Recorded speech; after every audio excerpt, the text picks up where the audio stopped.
For me, I think James and I have matured a lot, both in our personal lives and our professional lives.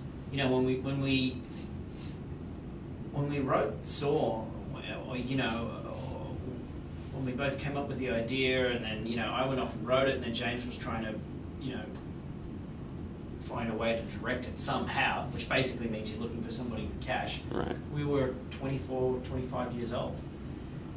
And, you know, mentally that's a lifetime away. You know, you grow a lot between like 24 and 34. So now I feel like this film represents a different time in our personal lives, but also I can see the maturity in my writing and also James's filmmaking. You know, the way he puts the scenes together, and also his experience on the set. You know, that was something I was able to watch from a distance. You know, I was able to watch James work, and I could really see the growth in him and how much respect he commanded from the crew, and also how assured he was about getting things. There was no, you know, on the set of Saw it was a panic, you know. What I saw was this kind of young guy standing there going, how do I do this? On this film it was just this really assured, confident filmmaker, which is interesting because it's pretty much the same number of days and the same budget as Saw. So it could have been a situation where you were a panic mess.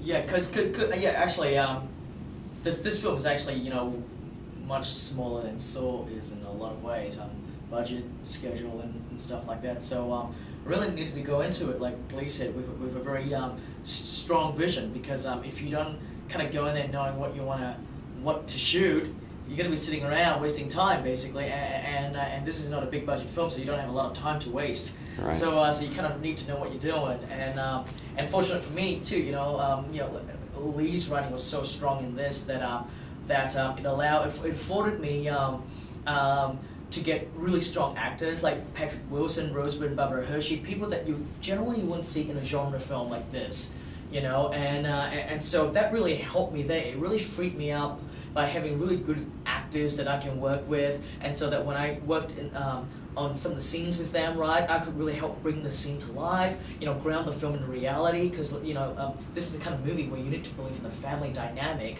before all the creepy, weird stuff starts to happen. Right. And so that was really good, and on top of that, you know, once again, you know, your script is your Bible. You know, you need to have a strong foundation template. If you don't have a strong foundation, you know, it doesn't matter how slick or how cool you make something, right?